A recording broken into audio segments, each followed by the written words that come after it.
இந்த பஸ்ஸுக்காண்டி எல்லாம் சூனாப்பா நான் காத்திருக்க வேண்டியது ஆகி போச்சு.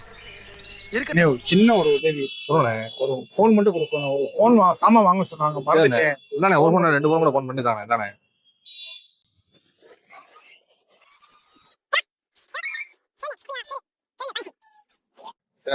பேசுறேன். Thanks. A few moments later. என்னடா மெசேஜா வந்துட்டு இருக்குது, ஏத்தாப்புல கடை போய் பார்ப்போம். ப்ரோ அக்கௌண்ட்ல காசு வச்சிருந்தேன் ப்ரோ, டெபிட் ஆயிருக்கு ப்ரோ. ஆட்டோமேட்டிக்கா ஒரு 2000 3000 ஆட்டோமேட்டிக்கா 10,000 டெபிட் ஆயிருக்கு ப்ரோ. என்ன பாருங்க ப்ரோ, என்னன்னு தெரியல ப்ரோ. நேற்று வேற நேரத்தை சம்பளம் காசு போட்டாங்க, வீடு வேற வாடகை கொடுக்கணும் ப்ரோ. பார்த்து சொல்லுங்க ப்ரோ. இதுங்க பதட்டப்படாதீங்க. இது ஓடிபி வந்துச்சா? இல்லண்ணே, நான் எதுவுமே நோண்டவே இல்லைண்ணே, எதுவுமே பண்ணவே இல்லைண்ணே. என்னண்ணே பார்த்து சொல்லுண்ணே. பதட்டப்படாதீங்க, ஃபர்ஸ்ட் தண்ணி குடிங்க. ஏன் பதட்டப்படுறீங்க? எதுவும் வந்து லிங்க் எதுவும் வந்துச்சா? இல்லண்ணே, நான் எதுவுமே பண்ணவே இல்லைண்ணே. யாரும் ஓடிபி எதுவும் சொன்னீங்களா? ஓடிபி இல்ல, எதுவுமே பண்ணவே இல்லைண்ணே. நான் செல்லான கையில வச்சிருந்தேன், அதுவும் ஆட்டோமேட்டிக்கா மெசேஜ் வந்துட்டு இருக்கேன். என்னண்ணே தெரியல. ஒன்றும் பிரச்சனை இல்லை, ஏன் பதட்டப்படாதீங்க, தண்ணி குடிங்க. என் நண்பர் இருக்காரு, அவர்கிட்ட கேட்போம். அவன்டா கஸ்டமர் ஏதோ அக்கௌண்ட்ல இருந்து காசு எடுக்கிறாங்களாம்டா. சரி, எதுவும் கேட்டேன், எதுவும் லிங்க் எதுவும் தொட்டீங்கன்னா கேட்டேன், எதுவும் சொல்ல. எதுவும் ஓடிபி எதுவும் யாரும் கால் பண்ணாங்களா கேட்டேன், எதுவும் சொல்றாப்புல. பார்த்து பண்ணி விடுறா அவருக்கு. சரி சரி, நீ ஏன்டா பதற? விட்றா, பண்ணிடுவோம்டா. அவங்க ஹெல்ப் பண்றாங்க. சரி ப்ரோ, கொஞ்சம் பார்த்து சொல்லுங்க ப்ரோ. கொஞ்சம் வெயிட் பண்ணுங்க, பதறாம சொல்லுங்க. நான் கேட்கறது எதுவும் லிங்க் எதுவும் வந்துச்சா? இல்ல ப்ரோ, ஓபன் பண்ணலையா நீங்க? ஓடிபி எதுவுமே பண்ணல ப்ரோ. வேற யார்ட்டையும் ஃபோன் கொடுத்தீங்களா கையில? இல்லையா ப்ரோ. யோசிச்சு பாருங்க நல்லா.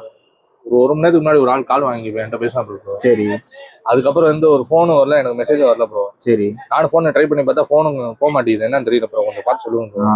ப்ரோ நான் சொல்ற பதறாம கேளுங்க. சரிங்க. உங்க ஃபோன் தான், உங்க ஃபோனு. இதுல 1903 நம்பர் கால் பண்ணி உங்களோட நீங்க இப்ப நடந்த விஷயத்த நீங்க சொல்லுங்க. சரிங்கண்ணா. உங்க ஃபண்டு எங்கேயும் போகாது, இது ஒரு ஸ்கேமு தான். சரிண்ணா. உங்களுக்கு ஃபண்டு ரீஃபண்ட் ஆயிரும். அவங்கள்ட்ட நீங்க கம்ப்ளைண்ட் பண்ணுங்க, கரெக்ட் ஆயிரும். பணம் போச்சானே? வந்துடும், ஒன்றும் பயப்பட வேணாம். சொல்றீங்க இது ஒரு ஸ்கேமா ப்ரோ? ஆமா ப்ரோ, இது ஒரு ஸ்கேம் தான். இருங்க, நான் உங்களுக்கு விளக்கமா சொல்றேன். ஸ்கேம் பேர் பார்த்தீங்கன்னா கால் ஃபார்வர்டிங் ஸ்கேமு. இது எப்படி நடக்குதுன்னா, இந்த மாதிரி பாவமா வந்து நம்மள்கிட்ட கேட்பாங்க, ப்ரோ ஃபோன் மிஸ் ஆயிடுச்சு, ஒரு கால் மட்டும் பண்ணிட்டு தரேங்க. நம்மளும் சரி பாவம்னு நினைச்சு கொடுப்போம். அந்த கேப்ல தான் அவங்க அந்த வேலையை பார்த்துடுறாங்க. இது எப்படி நடக்குதுன்னா, நம்மள்கிட்ட ஃபோனை வாங்கி இந்த மாதிரி கோட் நம்பர் போட்டு மொபைல் நம்பர் அடிச்சு ஒரு இது போட்டு கொடுத்துருவாங்க.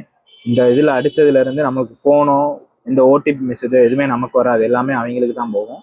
அந்த 1 hour கேப்ல தான் எல்லா வேலையும் அவங்க பார்த்துடுறாங்க. அந்த 1 hourல இருந்து மொபைல் வந்து அவங்க கண்ட்ரோலுக்கு போயிடும். அதுக்குள்ள அவன் என்ன வேணா பண்ணலாம், மொபைல்ல இருக்க காசு எடுக்கலாம், எல்லாமே பண்ணிக்கலாம். ஸோ நம்ம தான் பார்த்து சூதானமா இருக்கணும். என்ன நண்பா, நம்ம யாருமே நம்ப கூடாதா? அப்படி இல்லடா, சில நல்லவங்களும் இருப்பாங்க. அவங்க ஹெல்ப் கேட்குறப்ப இந்தாங்க நீயே ஃபோனை டயல் பண்ணி இந்தாங்கன்னு சொல்லி ஸ்பீக்கர் போட்டு கையில் கொடுத்துரும். இதனால நம்ம தான் பார்த்து சூதானமாக இருந்துக்கணும். ஏன்னா நம்ம ஒவ்வொரு காசு கஷ்டப்பட்டு சம்பாதிக்கிறோம், அவன் ஈஸியாக ஆட்டையே போட்டு போயிடுவாங்க. பார்த்து சேஃப்டியாக இருங்க. பாய்.